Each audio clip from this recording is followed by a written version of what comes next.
Depuis 1989, des centaines d'acteurs du débat public sont venus échanger avec des étudiants et un public toujours plus large. Année après année, tous ceux qui ont participé à la Cité de la Réussite ont modestement essayé d'apporter leur pierre au débat citoyen. Partager des connaissances, s'intéresser, s'étonner, questionner, apprendre et comprendre les autres. Telles sont les valeurs simples que nous avons essayé de promouvoir depuis 3 décennies. Apprivoiser le temps en le retenant pour thème, voilà qui s'est imposé à la Cité. 200 temporalités vont s'entrechoquer pour fusionner en 2 jours intenses de débats portant sur l'éternel fugueur, ponctué d'échanges avec le public. Malgré cette chorégraphie d'idées rythmée par 50 débats, l'expérience humaine laisse penser que ces 2 jours ne dérogeront pas à la règle qui étreint nos vies. Les mots, les questions, les accords, les rebonds, les doutes, les échanges, les désaccords et les rires seront trop vite emportés.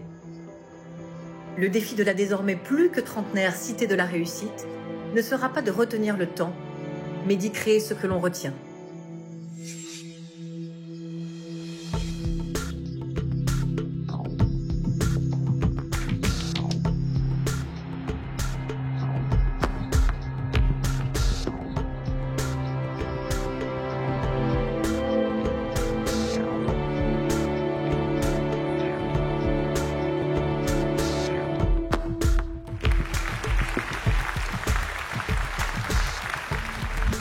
Et bâtir quelque chose ensemble. On est engagé parce que vivre, c'est choisir. Ça veut dire prendre des risques. La réussite ou le succès, c'est une succession d'échecs qu'on surmonte, qu'on contourne. Il faut apprendre à apprendre. J'ai un rêve d'élever l'humanité par la danse. Quelle est l'œuvre d'art qui a pu transformer les gens autant que, je ne sais pas quoi, les 35 heures ou la retraite? Si ce n'était plus la solution McDonald's qui triomphait. Manger la même chose, penser la même chose dans tous les domaines, ça c'est le contraire de la cohésion. Cette mondialisation est au contraire une grande source de diversité. Je crois aux intelligences collectives. On fait partie d'une unité qui s'appelle l'humanité. Je pense qu'on manque plutôt de tolérance, souvent. On peut respecter quelqu'un qu'on n'aime pas, on ne peut pas aimer quelqu'un qu'on ne respecte pas.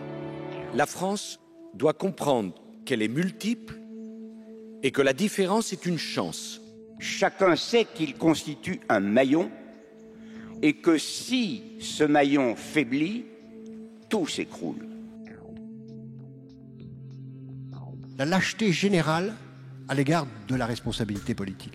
Mais l'idée, c'est d'installer que les hommes politiques sont complètement déconnectés des réalités. Nous sommes entrés dans un nouveau siècle et déjà, il est en danger.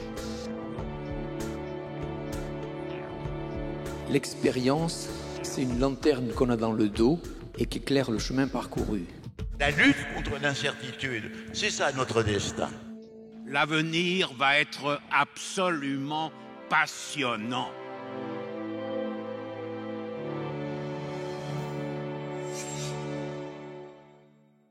Vous pouvez applaudir toutes ces personnalités, toutes les équipes de la Cité de la Réussite qui permettent cela. Mesdames et messieurs, inutile de vous dire combien ce moment est suspendu. D'abord pour cette Cité de la Réussite que nous attendions tous depuis de longues années. On sait pourquoi on a dû élargir le temps, le dilater pour enfin se retrouver aujourd'hui. Merci à chacune et chacun d'entre vous de suspendre le temps d'une journée, d'un week-end, d'appuyer sur pause certainement pour venir certainement vous nourrir, vous enrichir. Ce sera mon cas aujourd'hui comme chacune et chacun d'entre vous. On a une chance énorme, c'est que Edgar Morin a accepté notre invitation. Je pense qu'Edgar doit être le plus jeune des étudiants qui est ici. Il connaît la règle du jeu. Et il vient comme un étudiant dans ce panthéon incroyable. Edgar Morin au Panthéon, ça pourrait faire la une des journaux demain matin. Et surtout, avec la photo d'Edgar Morin qui ressort du Panthéon. Donc, y rentrer et en ressortir à 100 ans, c'est plutôt une chouette aventure.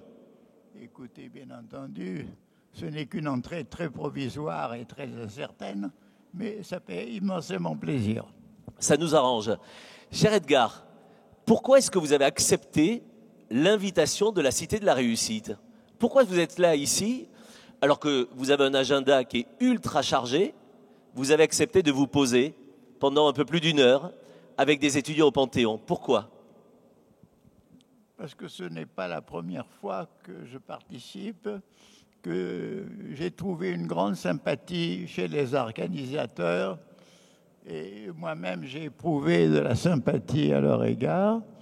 Et donc quand j'ai reçu l'invitation, j'ai accepté. Ce que je ne savais pas, c'est que j'étais dans des conditions très difficiles pour accepter, parce qu'à ce moment-là, je me reposais en convalescence au Maroc et qu'il m'avait fallu faire un voyage précipité ici. Voilà.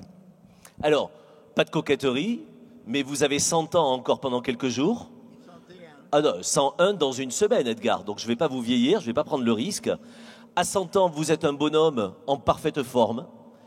On peut dire. N'exagérons rien. À peu près. En tout cas, le soleil vous a fait du bien.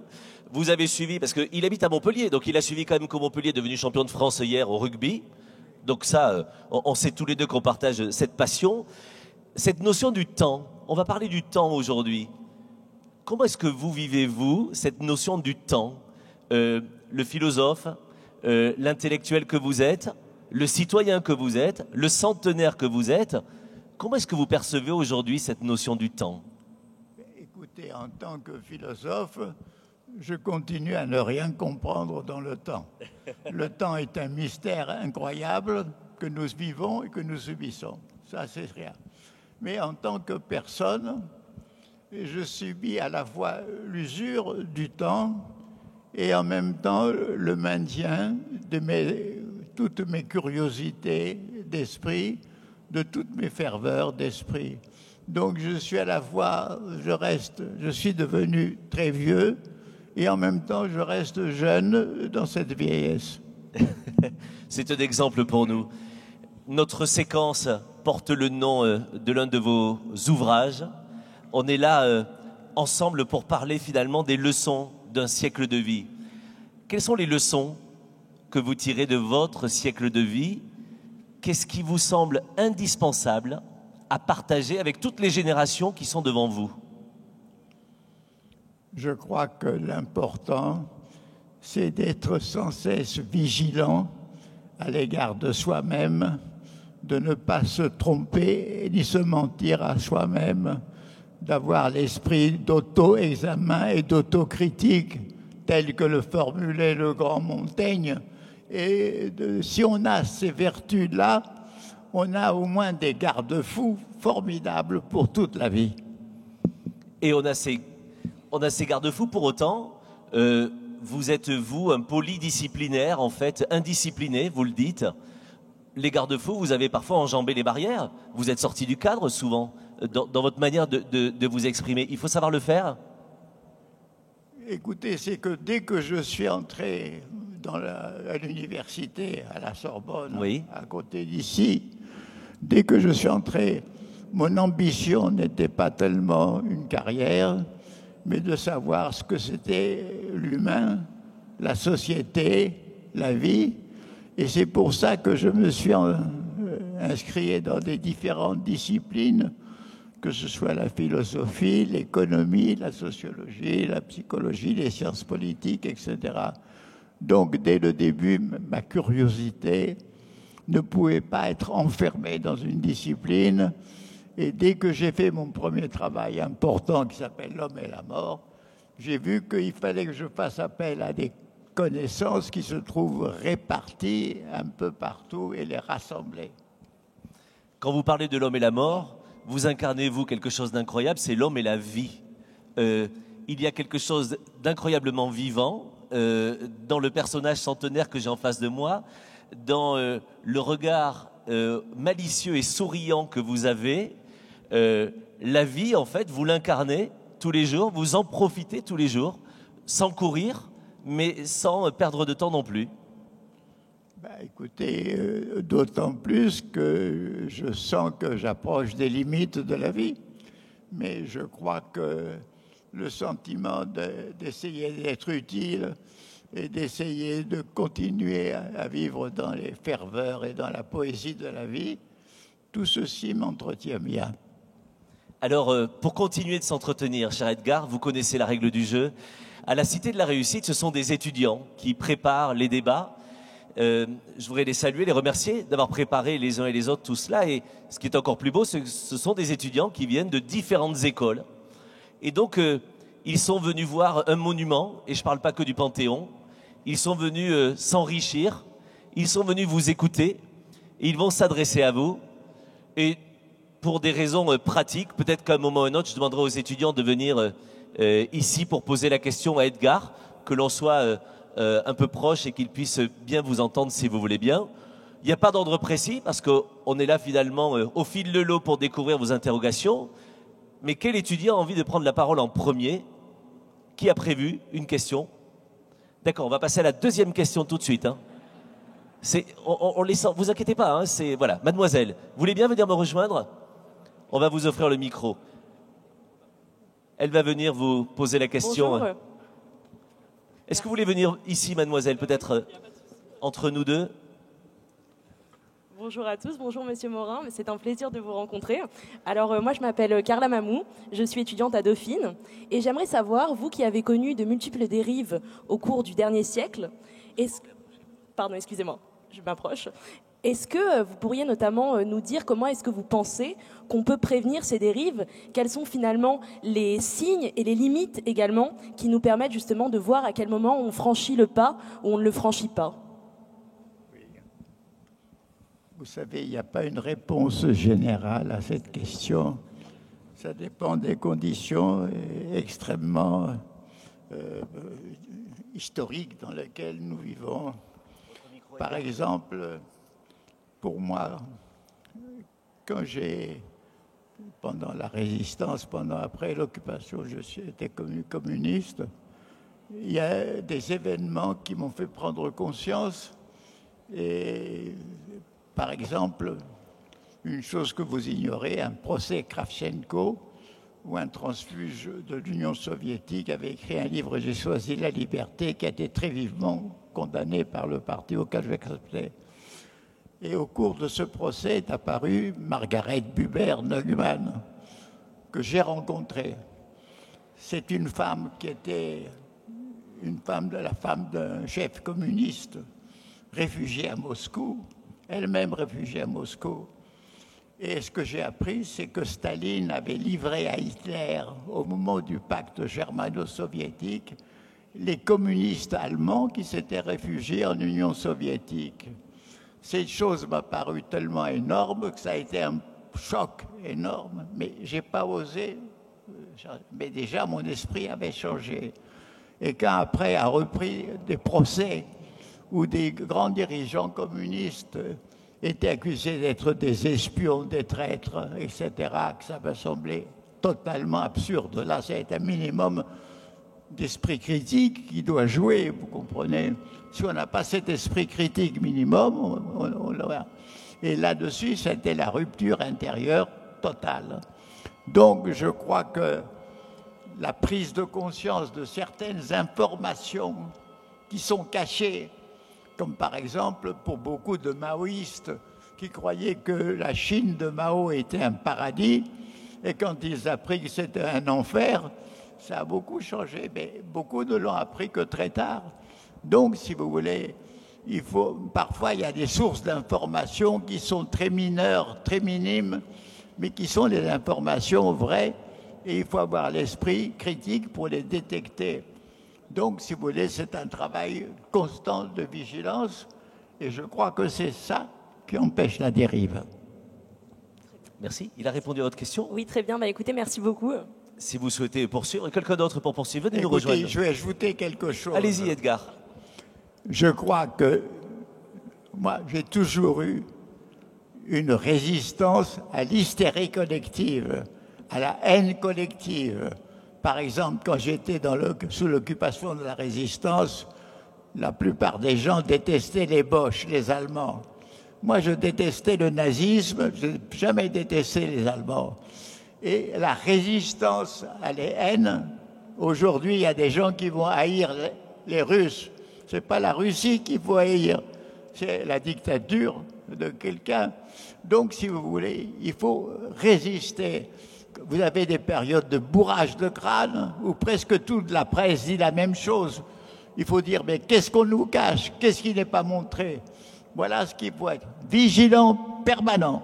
Mais dans ce cas, pardon, je me permets de rebondir à ce que vous dites. J'aimerais savoir comment est-ce que justement on peut opérer, nous en tant qu'étudiants, à finalement cette dichotomie entre un régime et entre des individus, parce que beaucoup se perdent là-dedans. Il n'y a pas de comment. C'est chacun, s'il a cette vigilance et cet esprit en permanence ouvert, c'est chacun qui sait comment résister aux dérives. Voilà. Très bien, merci beaucoup. Ok. Allez-y, jeune homme, je vous en prie.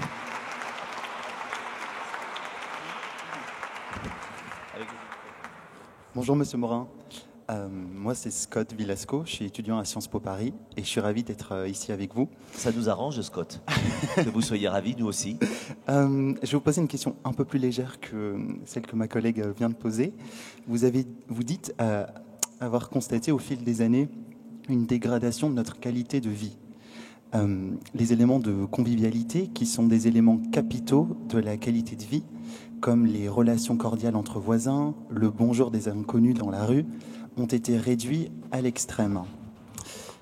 Comment cette prose spécifique à notre civilisation a-t-elle progressivement envahi notre société? Comment faire pour réintroduire cette convivialité perdue dans nos vies, selon vous?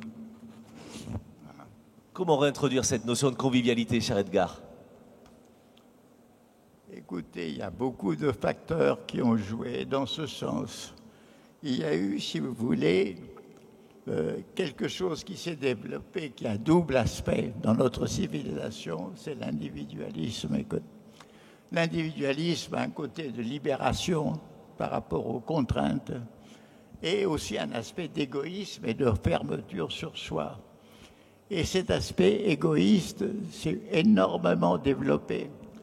Il a été favorisé par la décadence de la grande famille, la perte des grandes solidarités familiales, des solidarités entre voisins, des solidarités de travail, des solidarités même dans la rue. Dans le temps, quelqu'un tombait dans la rue, tous les voisins se précipitaient pour le soulever. Donc la perte des solidarités est quelque chose qui a aggravé. Ensuite, il y a eu la compartimentation de chacun, la spécialisation de chacun dans sa sphère et dans son travail, la refermeture sur soi, qui ont joué un grand rôle. Et on est dans une civilisation de la dégradation générale des solidarités. Et donc, c'est un peu la résurrection de ces solidarités qu'il faudrait envisager. Voilà, je crois que la chose est importante de ce point de vue-là. Et alors, c'est pour ça que les appels à la convivialité, qui ont commencé par ceux de Ivan Illich et qui reviennent sans cesse, sont très importants. Retrouver des contacts cordiaux, de la commensalité, de l'amitié, de la fraternité, ce que les jeunes ressentent très fortement et qu'il faut retrouver, maintenir dans le monde adulte et aussi recréer des solidarités. Moi, je suis pour un service de la jeunesse de solidarité. Je suis pour que dans la société, on développe à nouveau les oasis de solidarité. Voilà une des tâches qui n'est pas seulement entre les personnes, une tâche politique. Il doit y avoir une politique pour la solidarité. C'est un joli cri du cœur. Merci beaucoup. Une réaction? Je pense que c'est tout à fait vrai et particulièrement par rapport à ce qui se passe chez nos voisins américains, cette solidarité est, je pense, fondamentale. Donc je vous rejoins absolument. Qu'on peut aller. C'est-à-dire, on voit que lorsque l'État, lorsque certaines structures de l'État, comme la décision de la Cour suprême par rapport à l'avortement, la solidarité entre les gens, entre les citoyens et les citoyennes, là, prend le relais et on peut éviter des drames grâce à cette solidarité. Et c'est ça qui est beau, finalement, grâce à ça. Bien sûr, j'ajoute qu'il y a en plus, aujourd'hui, nous sommes dans une époque qu'on appelle de mondialisation, qui est une époque planétaire, où en fait, tous les humains, où qu'ils soient, subissent les mêmes risques. Le risque de la dégradation écologique, qui est pour tous, les risques de l'hégémonie des puissances d'argent qui accroît les inégalités pour tous et qui elle-même a créé ce péril écologique avec la recherche du profit. Nous sommes donc dans une époque de civilisation où nous devons reconnaître que nous avons une communauté de destin, tous les habitants de la planète, et ceci doit nous inciter à une solidarité. Moi, ce que j'ai appelé la terre-patrie. La terre-patrie, ça ne veut pas dire supprimer la patrie, nos patries, la France. Non, ça veut dire englober nos patries dans quelque chose de commun. Nous sommes les enfants de cette terre. Nous risquons aujourd'hui la guerre planétaire, le risque même d'extension de la guerre d'Ukraine. Nous avons des périls toujours plus grands en commun, et c'est ça qui doit faire la solidarité humaine. Merci, M. Morin. Merci, Edgar Morin. Merci beaucoup. Jeune homme, venez nous rejoindre. Venez donc vous présenter à Edgar Morin et lui poser votre question. Allez-y, je vous en prie. Bonjour, Monsieur Morin. Je m'appelle Arnaud et je suis étudiant en droit au Panthéon-Sorbonne. Votre méthode procède d'une pensée dite complexe et est construite à l'image de celle de Karl Marx par le brassage des différents savoirs. Vous êtes vous-même à la fois un sociologue de renom, entre autres, et avez été directeur de recherche émérite au CNRS. Pensez-vous qu'il sera encore longtemps possible, au vu du degré de spécialisation et d'évolution de la connaissance et des savoirs, de maîtriser les différentes disciplines dont le brassage est nécessaire à l'élaboration d'une pensée théorique complexe? Vous savez, on vit dans le dogme que le seul savoir possible, c'est celui qui est spécialisé. Mais le savoir spécialisé est incapable de toucher les problèmes généraux que nous vivons, les problèmes de la mondialisation, les problèmes de la guerre, les problèmes de la société. On est obligé de voir toutes les disciplines. Moi, quand j'ai voulu faire regardez, qu'est-ce que c'est que l'homme? Ce n'est jamais enseigné. Et pourquoi c'est jamais enseigné? C'est parce qu'il est coupé en petits morceaux. Vous avez les sciences humaines qui sont découpées, sociologie, psychologie, histoire, etc., philosophie. Et vous avez l'homme biologique, le cerveau en biologie, l'esprit en sciences humaines. Vous avez le corps qui relève de l'évolution darwinienne, la culture qui relève de la société. Tout ça est séparé. Moi, ce que j'ai fait toute ma vie, c'est l'effort pour trouver une méthode qui fasse comprendre que tout ça est lié et que nous sommes à la fois des êtres biologiques et des êtres culturels indissolublement. J'ai fait pour montrer que, pour comprendre dans mon livre « L'homme et la mort, les attitudes humaines », il faut rassembler toutes les sciences humaines, y compris la science biologique. Et chaque fois que je traite un grand problème comme la pandémie, regardez la pandémie, c'est biologique, c'est médical, et en même temps c'est psychologique, ça affecte nos vies, on a été confinés, ça affecte le travail, ça affecte les relations de famille, ça affecte toute la société, ça affecte le monde entier. Donc, vous ne pouvez pas comprendre la pandémie uniquement à partir de la médecine, ni uniquement à partir de l'économie. Et moi, ce que je dis, c'est que il faut aller dans les sciences aux choses les plus importantes, essentielles pour comprendre. Et c'est tout l'effort de ma vie que j'ai fait dans la méthode, etc. Mais je suis obligé de lutter contre un dogme qui semble évident. Et que, moi, je suis pour les spécialisations. à condition qu'elles soient ouvertes et qu'on les fasse communiquer. C'est grâce aux connaissances spécialisées qu'on peut les faire communiquer. S'il n'y avait pas elles, on ne l'aurait pas fait. Mais une fois qu'elles existent, il ne faut pas les compartimenter. Voilà l'ambition, si vous voulez, de toute ma vie. Un des aspects de ce que j'estime ma propre mission, c'est de faire en sorte qu'on puisse comprendre le monde où on est. C'est pour ça que j'appelle Qu'est-ce que c'est que la complexité? Ça vient du mot complexus en latin, qui embrasse. Un savoir qui relie et qui embrasse. C'est ça l'idée. Et à ce moment-là, on est mieux armé pour affronter ce qui vient. Sinon, vous êtes complètement condamné à être borgne ou aveugle.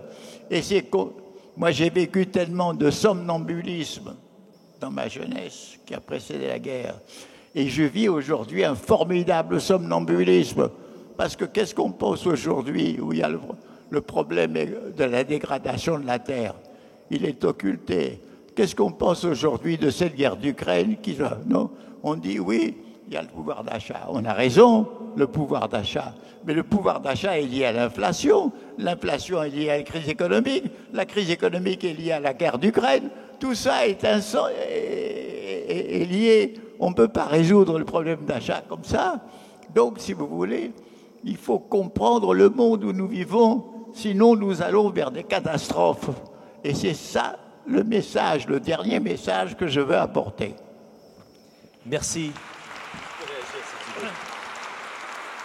Merci Edgar. Merci beaucoup pour votre réponse, monsieur. Merci de le porter comme un cri du cœur, évidemment. Une réaction peut-être? Merci beaucoup pour cette réponse. Et pensez-vous que, au fur et à mesure, notamment au XXIe siècle, ce phénomène de cloisonnement des savoirs évolue de plus en plus, notamment le degré de spécialisation, j'ai l'impression, atteint aujourd'hui des sommets. Les sciences sont de plus en plus spécialisées et j'ai l'impression que vous parliez d'aller à l'essentiel de chaque science pour comprendre le monde de manière générale. J'ai l'impression que cela se perd de plus en plus. Et partagez-vous ce constat? Est-ce qu'on cloisonne trop les savoirs aujourd'hui? Est-ce qu'on cloisonne trop ou est-ce qu'il ne faudrait pas décloisonner encore plus les savoirs? Il faut entièrement les décloisonner.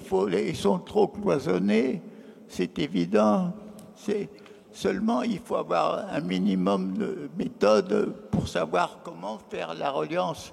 Je ne veux pas développer ça ici. J'ai dit dans mon livre La méthode quelques principes, pas tellement nombreux, 4 ou 5, qui permettent de relier les savoirs. Et je pense qu'aujourd'hui, c'est très possible, ça a toujours été possible, parce que dans tous les savoirs, il y a ce qui est secondaire et ce qui est principal.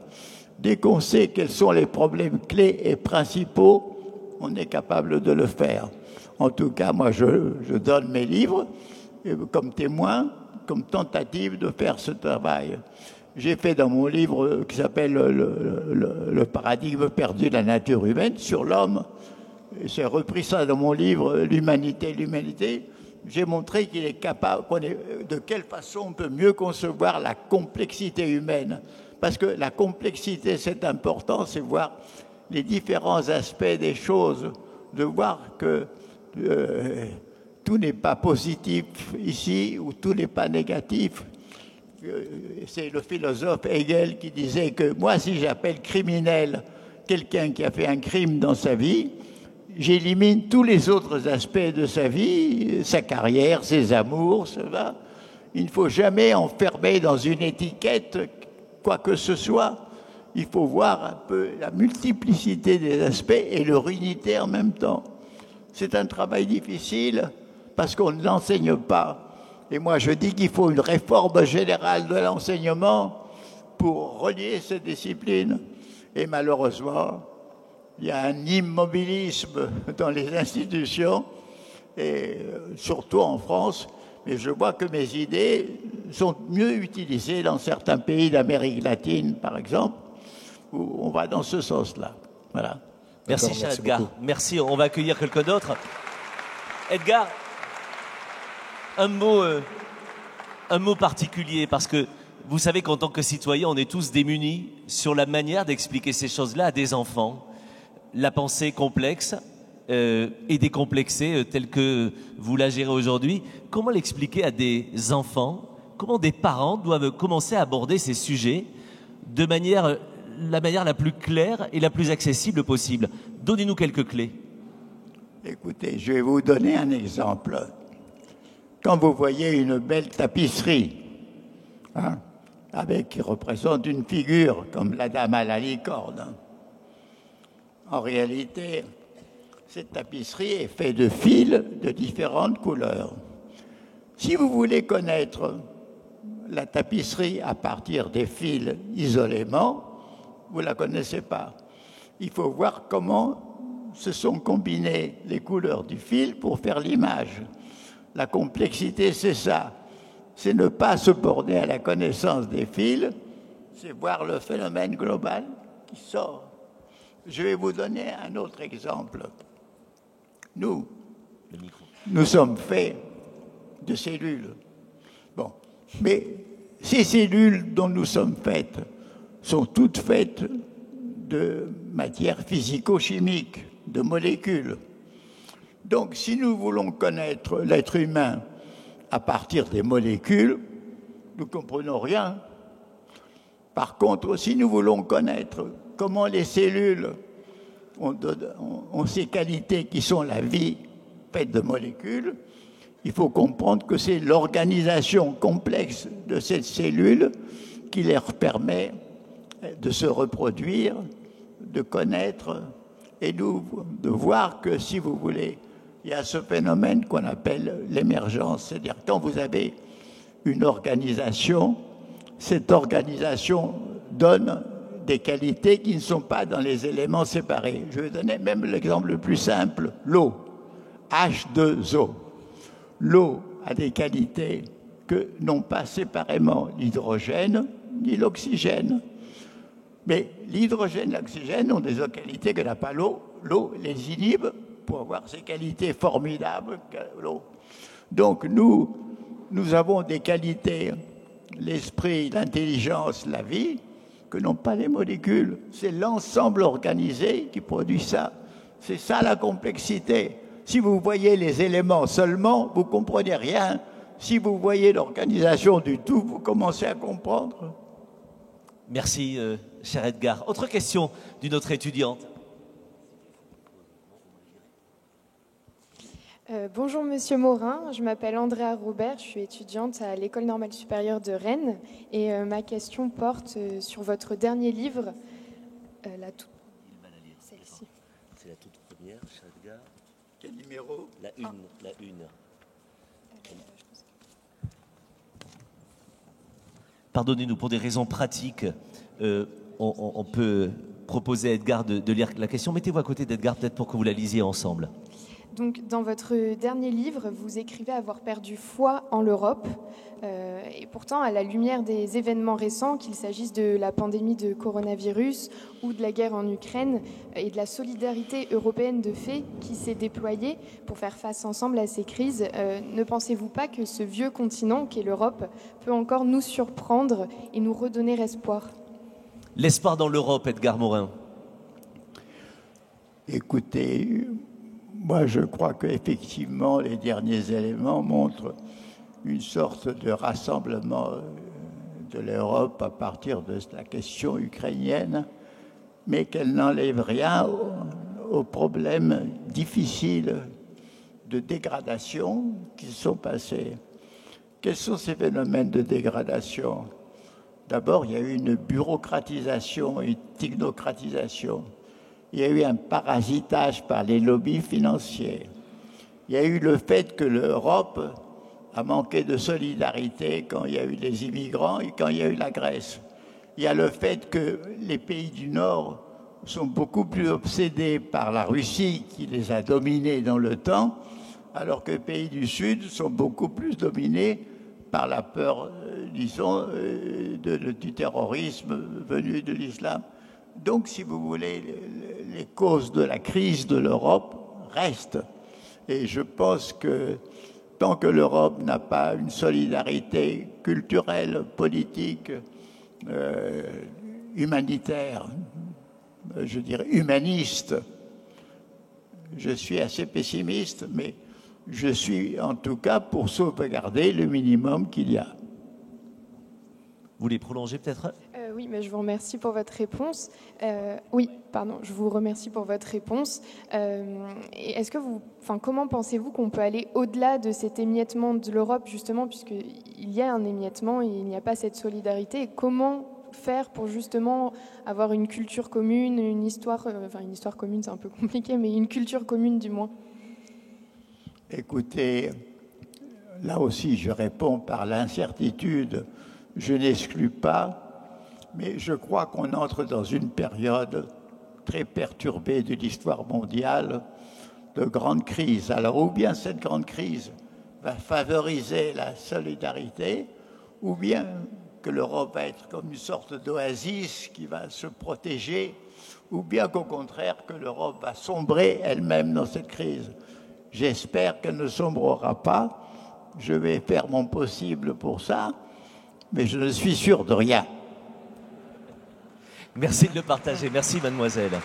Venez, je vous en prie. Bonjour. Bonjour. Je vous invite à vous présenter, jeune homme. Bonjour, monsieur Morin. Je m'appelle Amaury. Je suis étudiant à l'EFAP, donc à Lille. Quelle question? Et ma question, c'est donc la question 12. 12. Alors, elle est ici, Edgar. Si vous voulez suivre avec Amaury, elle est ici. Regardez avec lui. Alors, je vous la lis en même temps.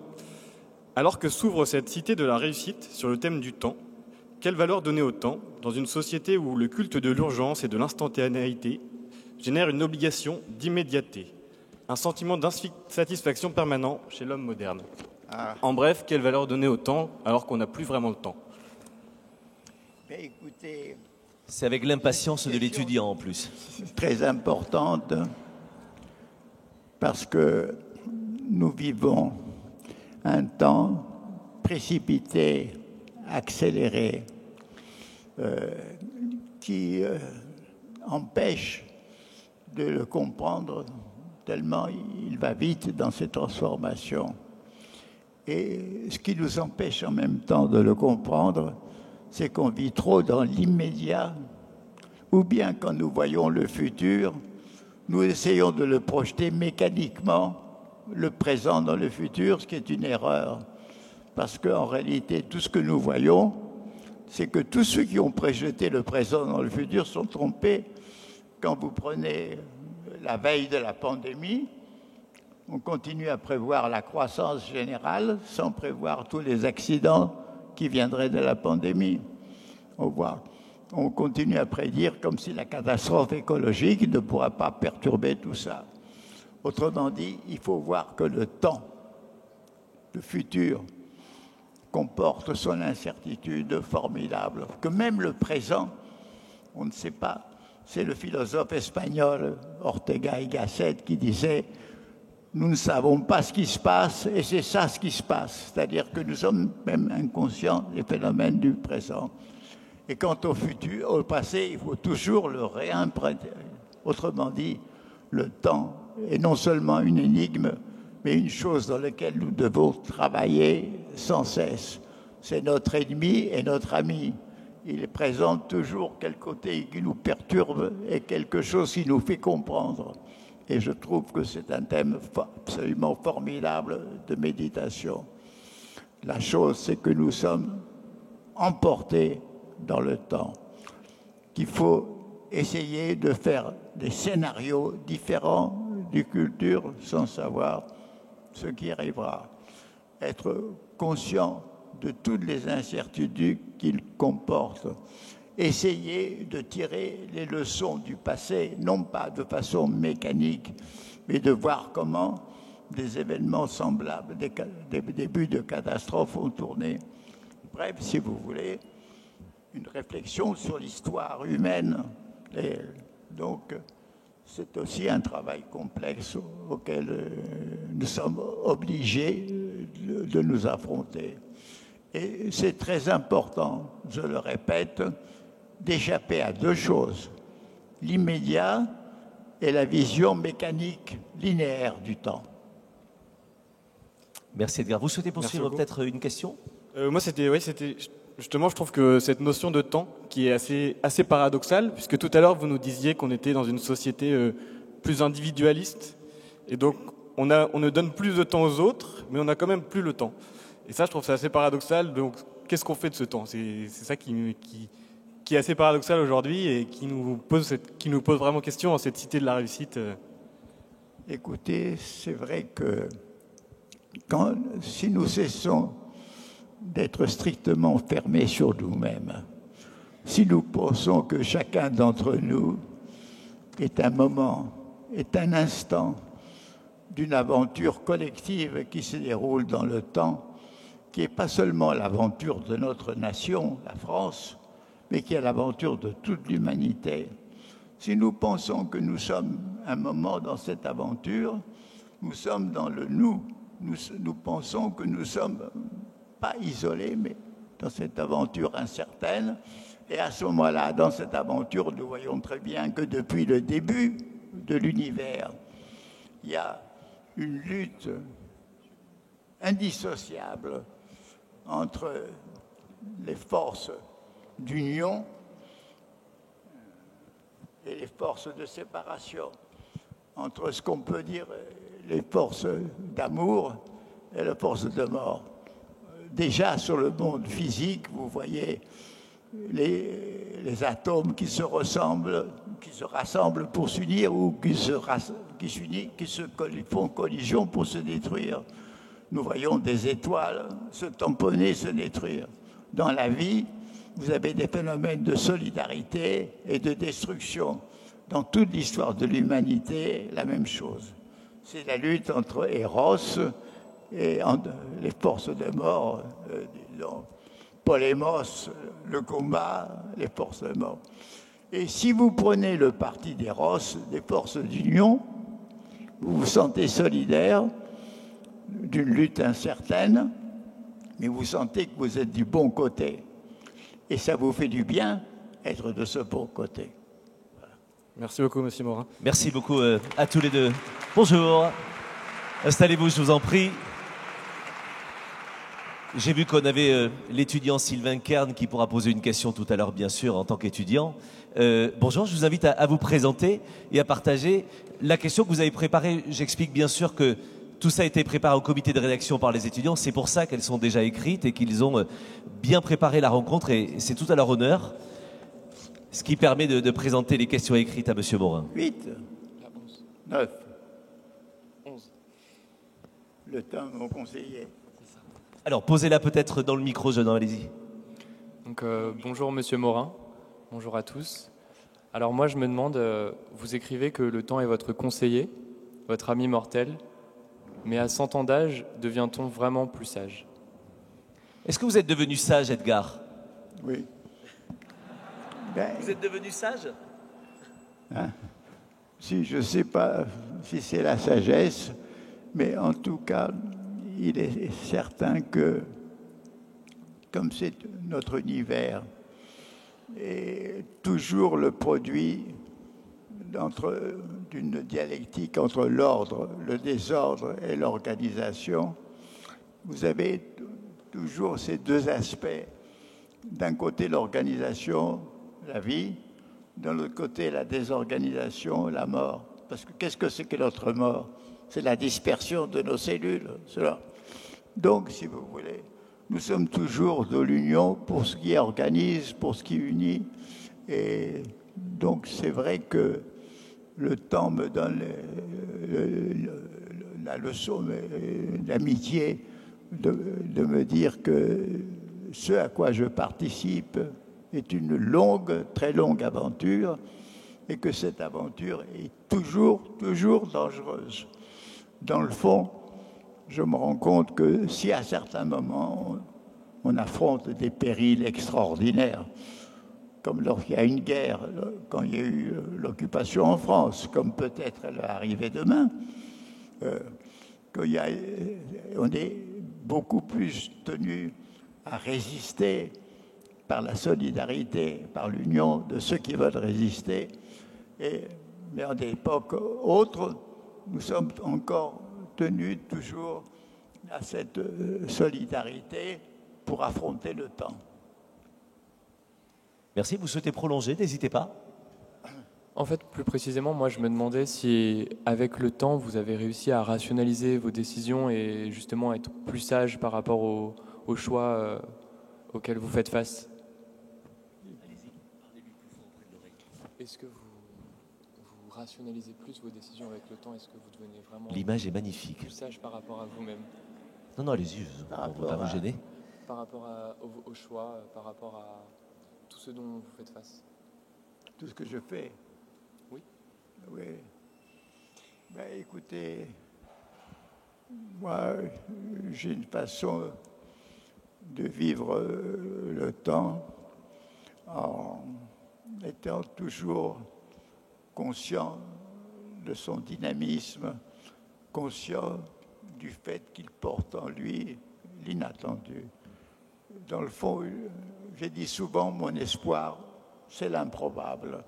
Parce que quand on voit les probabilités, elles sont très faibles. Mais déjà dans ma vie, j'ai vécu des situations, par exemple, en fin 1941, en pleine guerre, quand les armées allemandes arrivaient devant Moscou qu'ils allaient prendre, arrêtés par l'hiver et par le général Yukov, et que le même moment, l'Amérique entrait dans la guerre, j'ai vu le moment où le probable, qui était la domination durable de l'Allemagne nazie sur l'Europe, commençait à devenir improbable, et l'improbable, qui était la victoire des Alliés, devenait probable. Et donc, si vous voulez, j'ai vécu ça. Et j'ai vécu plusieurs fois l'arrivée de l'improbable, malheureux ou heureux. Et donc, si vous voulez, je compte beaucoup sur l'improbable, puisque je pense que nous allons faire des désastres, mais que l'improbable pourra toujours arriver par des prises de conscience et par des sursauts. Regardez, par exemple, l'Espagne. Le dictateur Franco avait prévu comme héritier Juan Carlos, le roi Juan Carlos, qu'il avait totalement éduqué. Et quand le roi Juan Carlos est arrivé au pouvoir, au lieu d'obéir aux franquistes, il a restauré la démocratie. En Union soviétique, le responsable du parti élu a été Gorbatchev. Gorbatchev, au lieu de resserrer les pointes du parti, il a desserré, il a permis l'ouverture de l'Union soviétique, phénomène absolument inattendu. Donc il faut attendre-toi à l'inattendu. C'est une leçon formidable que j'ai reçue et que je vous donne. Merci. Merci beaucoup. Oui, Edgar. Je voudrais poser une question aux étudiants. Bien sûr. Edgar, posez la question. Non, mais alors, vous allez les faire flipper si vous leur posez une question. Vous imaginez la pression de devoir répondre à Edgar Morin. Allez-y. Allez-y, Edgar. Voilà. Je veux vous demander si vous savez quel est l'auteur de ces vers que je vais vous réciter. Ainsi, toujours poussé vers de lourds rivages, vers la nuit éternelle, emporté sans retour, ne saurons-nous jamais, dans l'océan des âges, jeter l'ancre un seul jour.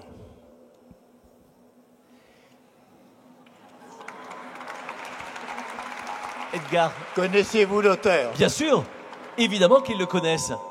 Alors, qui répond? Ne me laissez pas seul, ne me laissez pas seul, il va me le demander à moi. Edgar, vous ne me le demandez pas à moi, vous le demandez aux étudiants. Hein. Qui répond? Quelqu'un dit Hugo Frey? Pas du tout. Ça parlait de Marine. Dubélé, quelqu'un nous dit Dubélé. Lamartine. Lamartine, Dubélé. Lamartine, le lac. Bravo.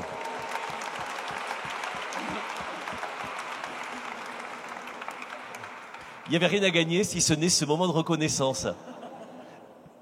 Jolie question, Edgar. On pourra animer des jeux ensemble, si vous voulez. Je vous laisse, jeune homme, poser la question à Edgar Morin, qui est à vos côtés. Alors, dans le micro, bien sûr. en lui montrant la question ici. Bonjour, bonjour à tous. Je suis donc Julien Hack, je suis aussi étudiant en droit à la Sorbonne. La question que je voulais vous poser, c'est celle-ci, vous la voyez là. Il semble que la transmission du savoir dans notre société est en crise, qu'il s'agisse des aînés, des professeurs, des experts. Leur rôle devient... Leur rôle devient de plus en plus flou, leur statut marginal et leur place questionnée. Que pensez-vous que cette évolution révèle de notre temps? Et selon vous, peut-on transmettre des préceptes sans précepteur?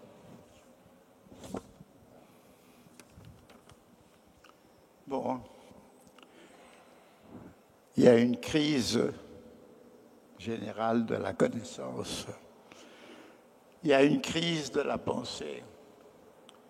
Il y a effectivement une déchéance du rôle des professeurs avec une hégémonie du rôle des experts, des spécialistes. Une déchéance du rôle de la pensée argumentée au profit du calcul et du raisonnement purement économique. Alors, bien entendu, c'est au rôle de l'enseignement de transmettre une rénovation de la connaissance. Moi-même, j'ai proposé des thèmes capitaux à enseigner dans les programmes dans mon livre « Les 7 savoirs nécessaires à l'éducation ». Par exemple, la connaissance elle-même, on n'enseigne pas les pièges de la connaissance parce que toute connaissance est une traduction à partir des messages que nous envoient nos sens, que notre cerveau reconstruit en perception, et toute traduction risque l'erreur, l'hallucination. Les idées et les mots sont des traductions, on risque d'erreur. Dans la moindre communication, comme l'a montré Shannon, l'auteur de la théorie de la communication, il y a un risque d'erreur dans la transmission. Nous sommes sans cesse menacés par l'erreur. Et l'erreur est très grave quand nous prenons des décisions importantes et que ces décisions vont dans le sens contraire de notre volonté, c'est-à-dire aboutissent à des catastrophes. Donc, le rôle de l'erreur, c'est une erreur de sous-estimer l'erreur. Donc, tout ceci n'est pas enseigné. N'est pas enseigné ce que c'est que l'humain, comme je l'ai dit tout à l'heure. Ce qui n'est pas enseigné, c'est la compréhension d'autrui, qui nécessite l'union de plusieurs sciences, la psychologie, la psychanalyse, etc. Donc, beaucoup de connaissances fondamentales ne sont pas enseignées et n'ont pas d'enseignants. Donc, c'est une refonte profonde, une réforme profonde nécessaire, que je ne vois pas pour le moment. Et donc, chacun devrait soi-même essayer de se réformer. Moi, je vais essayer, avec l'aide d'une association, de développer, de transmettre cette façon de penser, mais ça sera très limité.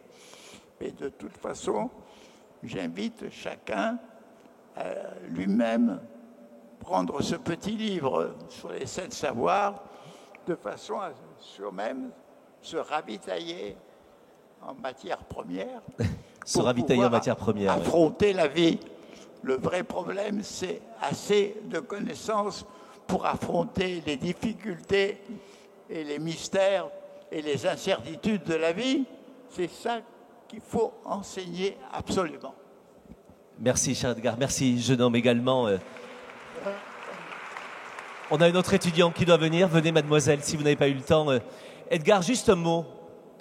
Est-ce que c'est pour ça que vous avez créé une sorte d'université des savoirs à Montpellier? Vous retournez d'ailleurs à Montpellier, qui est un peu le nid dans lequel vous êtes. mais en plus, vous bossez tous les jours, et notamment en donnant des conférences, en partageant, en travaillant aussi avec le grand public. On ne vous arrête jamais. Pourquoi cette volonté de continuer à transmettre, et notamment à travers cette université? Mais vous savez, c'est presque un sentiment quasi instinctif. C'est comme l'araignée qui a besoin de tisser sa toile. Moi, j'éprouve le besoin de transmettre ces savoirs qui me semblent indispensables. Cette université populaire a été retardée parce que j'étais malade l'année dernière. J'ai subi le confinement. La première séance va s'ouvrir dans 2 jours à Montpellier. Mais c'est vrai que, faute d'enseignement public, j'essaye de créer quelque chose avec l'aide du reste des fonds publics, mais c'est une université populaire. Et donc, je souhaite que chacun éprouve le besoin. Vous savez, il y a des livres quand même qui peuvent vous être utiles, même pour naviguer dans les sciences. Vous avez des livres d'astrophysique par Hubert Reeves, par Michel Cassé, par différents auteurs très importants. Sur la biologie, vous avez des ouvrages aussi, depuis les classiques de Jacques Monod, François Jacob et d'autres, qui vous introduisent dans les grands problèmes de la biologie. Donc, si vous voulez, vous pouvez entrer dans ces problèmes. Par contre, la sociologie reste une science, disons, malade, parce qu'elle est partagée entre la scientificité et l'essai philosophique.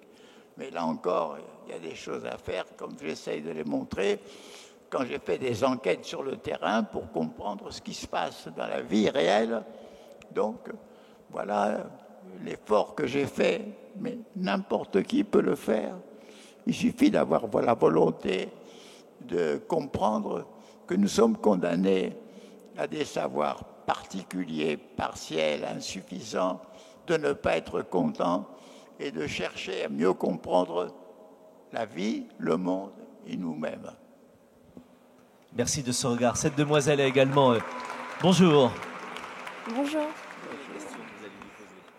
Ça va être la question 6. Quelle question? Celle-ci. C'est celle-ci, la question 6. La 6, d'accord. Donc, vous avez été résistant et militant pendant une grande partie de votre vie. Au regard de la crise politique, sociale et surtout environnementale que nous connaissons et que nous sommes sur le point d'affronter, quelle est la meilleure manière de faire entendre notre voix et comment pouvons-nous militer?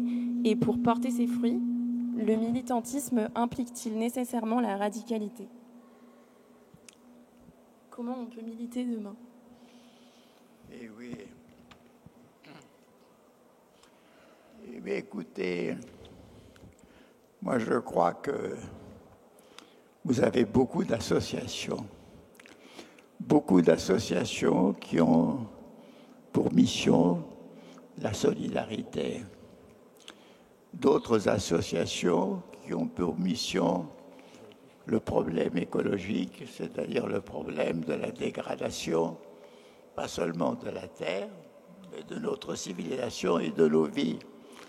Donc, faute, à mon avis, les partis politiques sont en voie de désintégration, et à leur place, il y a des agrégats qui n'ont pas beaucoup de forme. Mais je pense que tant qu'il n'y aura pas une force politique nouvelle, avec une politique telle que je l'ai définie dans mon livre « Réveillons-nous », qui consiste à être une politique qui associe le problème écologique, le problème économique, le problème social, le problème de l'alimentation, le problème de la santé, le problème de la limitation du pouvoir absolu du profit. Tant qu'il n'y a pas une politique nouvelle, une voie nouvelle, nous serons condamnés uniquement à militer dans nos associations. C'est ce qu'il faut faire. Et même, je dirais que chacun, individuellement, s'il est conscient de ses problèmes, doit les transmettre autour de lui. Voilà ce que nous pouvons faire. Vous savez, il y a des époques, par exemple, je pense qu'à l'époque tout à fait différente, qui était celle de la résistance, où il n'y avait aucun moyen d'expression. Qu'est-ce que nous faisions? nous faisions des tracts et des journaux clandestins que nous dispersions au hasard. Ben, c'était un minimum, mais au moins nous le faisions.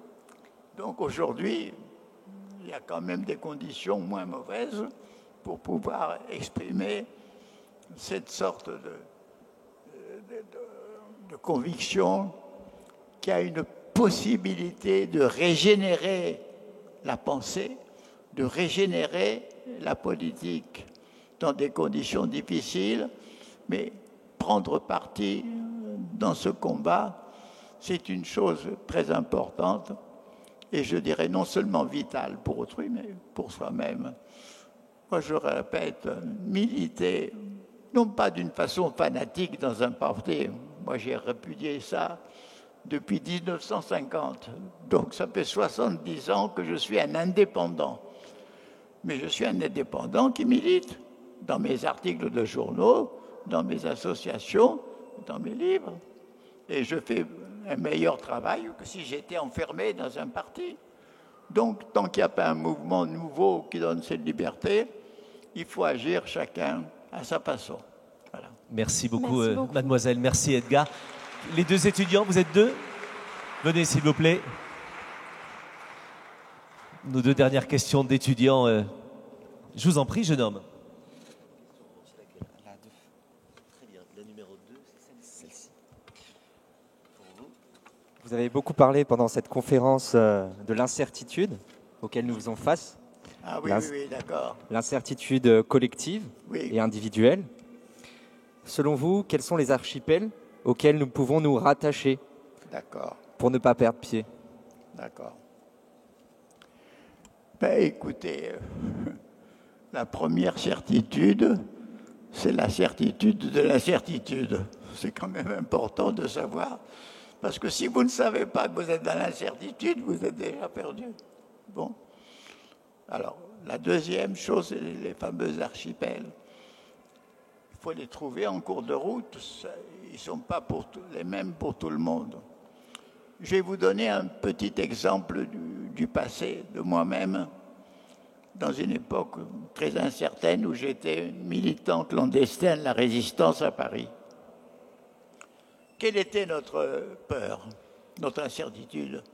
C'est d'être filé par la Gestapo, c'est-à-dire par la police allemande.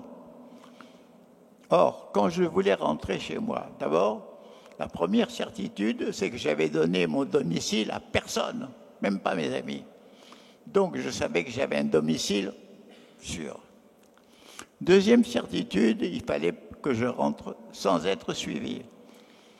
À l'époque, je changeais souvent de métro, voir si personne ne sortait en même temps que moi. Et surtout, à l'époque, il y avait des portillons automatiques qui se fermaient dès que le métro entrait dans la rame. Et moi, pour le dernier parcours, j'attendais le dernier moment, je franchissais le portillon automatique qui se fermait sur moi, j'étais sûr que personne ne me suivait. Donc, chaque circonstance va amener à trouver les certitudes minimales pour lesquelles affronter l'incertitude. Merci, Edgar Morin. Jeune homme. Bonjour, monsieur Morin. On est d'accord que ce n'est pas une leçon pour savoir resquiller dans le métro. Évidemment, on va dédouaner Edgar Morin de cela. Je donne le numéro de la question, peut-être. Quelle question? C'est le numéro 10. La 10, elle est très brève. La 10, elle est ici, Edgar. Elle est très brève. La question? La 10. Celle-ci. Donc, bonjour, monsieur Morin. Oui, je trouve que c'est pas mal pour conclure. On a abordé de nombreuses problématiques. Et ici, on pourra aborder quelques solutions concrètes. Quelles seraient selon vous quelques solutions, quelques changements que vous sentez indispensables pour construire à l'échelle nationale et globale une société et un monde plus équitable? Bien sûr. Écoutez, c'est une question extrêmement vaste. On a 4 heures, Edgar, si vous voulez. Mais moi, je les ai indiqués dans mes derniers livres que j'appelle « Il faut une nouvelle voie politique. Il faut changer de voie. » Ça me semble absolu. D'abord, alors il faut changer de voie.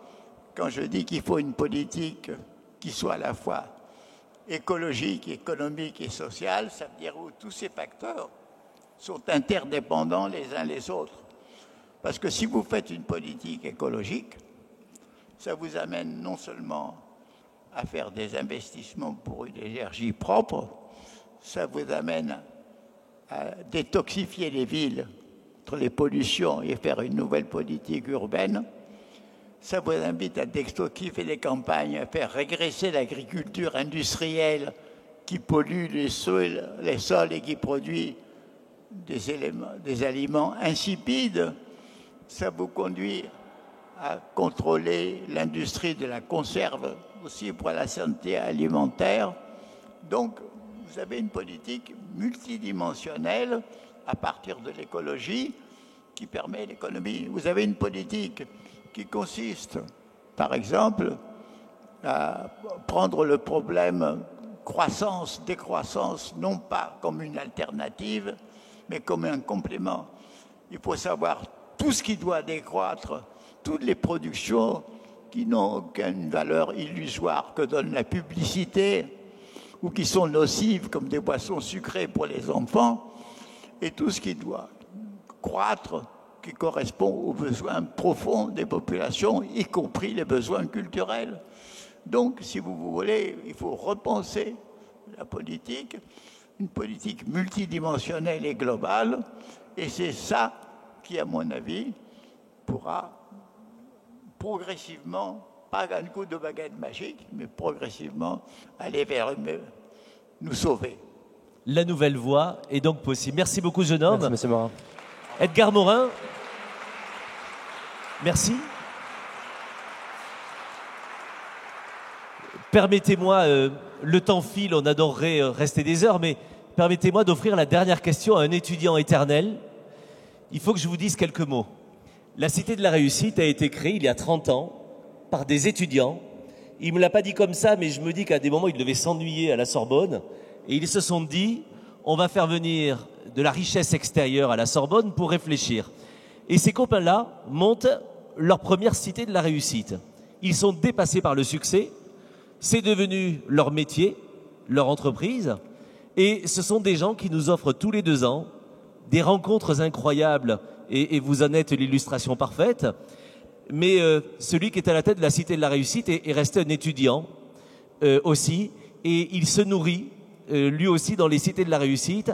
Et le temps, il a dû le trouver tellement long parce qu'il attendait que cette cité ait lieu.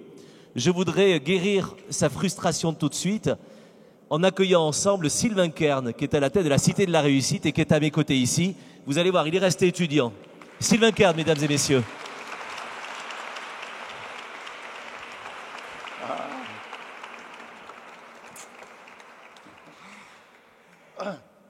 Avant toute chose, merci à vous tous d'être là. Merci Edgar. C'est pour nos 30 ans, c'est le plus beau des cadeaux que vous ayez pu nous faire. Alors j'ai une question. Lors de la dernière cité, il y a 4 ans, le thème était la transmission. Pour cette édition, le thème est celui que vous aimez, notre rapport au temps. Quel est le conseil que vous nous donnez pour la thématique de la prochaine cité? Parce qu'avoir le conseil d'Edgar Morin, mesdames et messieurs, je peux vous dire que c'est un luxe que peu de gens auront dans l'univers qui est le nôtre. Je vous suggère l'amour. Ah!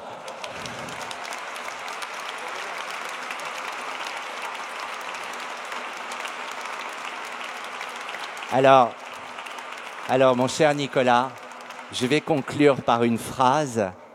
Edgar, nous vous aimons.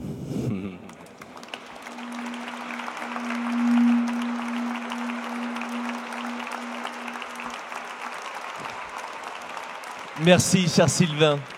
Edgar, on va tous vous remercier ici.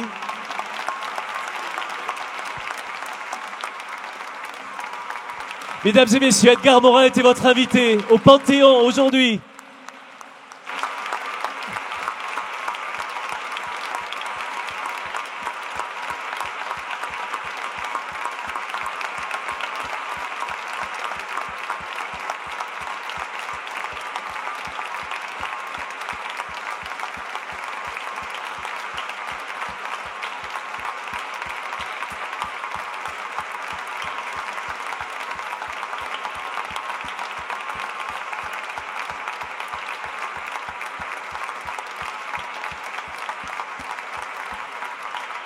Et dans vos applaudissements, il y a bien sûr des applaudissements pour Sylvain et l'équipe de la Cité de la Réussite, s'il vous plaît, qui nous offre ces moments incroyables.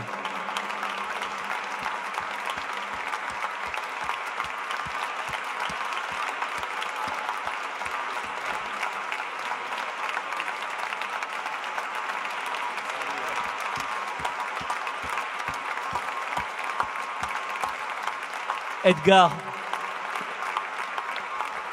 permettez-moi juste un mot. On parle d'amour, Sylvain vient de nous parler d'amour. On vous fait là une déclaration d'amour comme tous les jours quand vous êtes avec du public. Je voudrais que l'on salue, en parlant d'amour, celle qui incarne l'amour à vos côtés, parce que derrière chaque grand homme, il y a une femme encore plus grande. Et je voudrais que l'on salue celle qui vous accompagne, qui doit être votre enseignante tous les jours, votre meilleure professeure aussi, parce que c'est une professeure exceptionnelle qui a enseigné à la Sorbonne. Elle va détester ça, mais on va faire venir Saba, votre épouse, à nos côtés. Cher Saba, vous n'êtes pas loin, vous êtes caché quelque part, mais vous allez venir nous rejoindre sur scène. Applaudissez d'ores et déjà Saba Morin.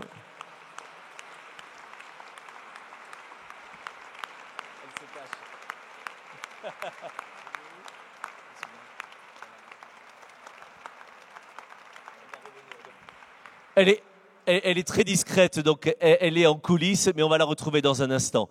Edgar, le dernier mot, le plaisir que vous avez eu d'être avec ces étudiants aujourd'hui. Ah, écoutez, c'est un bain de fraîcheur pour moi. Ça réchauffe mes vieux os. Ce matin, j'étais frileux parce que j'arrivais d'un pays très chaud et je tombais sur une température de 18 degrés. Mais là, vraiment, je suis réchauffé intégralement grâce à votre accueil. Merci.